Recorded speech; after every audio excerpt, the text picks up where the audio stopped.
Hey everybody, we're going to have a brief conversation about James Madison, about Federalist number 10, and that's also going to lead to our first conversation about the Constitution. But first I would like to say that we read Federalist number 10 because it's written by James Madison, who is also the primary author of the Constitution. If we understand what Madison is arguing in Federalist number 10, then we understand why our Constitution was created the way that it was. So, Federalist number 10 deals with the problem of factions. And Madison describes a faction as a number of citizens, whether a majority or a minority, who are united by some common impulse, passion, or of interest adverse to the rights of other citizens or to the permanent and aggregate interests of the community.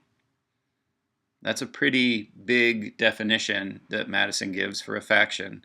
So we can work with a more simple definition of faction, and that is simply a faction is a group of people, either large or small, that is working to benefit itself at the cost of others. So I'll repeat the definition. It's a group of people, it can be large or small, that's working to benefit itself at the cost of others. So that definition of faction doesn't really sound that nefarious.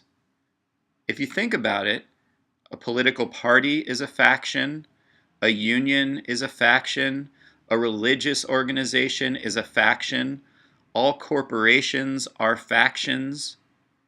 So any group of people that's trying to get something for itself and is willing to do so by taking away from other people.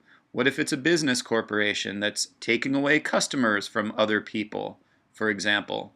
That's a faction, but that is also an outgrowth of capitalism. And it's really this idea of capitalism that is largely at issue here. In fact, Madison writes, "From the protection of different and unequal faculties of acquiring property, the possession of different kinds of property results, and from the influence of these on the views of the respective proprietors ensues a division of the society into different interests and parties."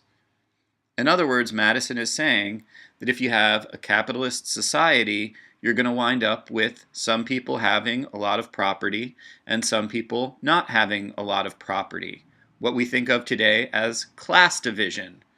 And these different classes of people, Madison argues, will have natural interests that oppose each other. So, what is Madison really getting at here? He discusses this idea of factions, and he talks about how to deal with faction.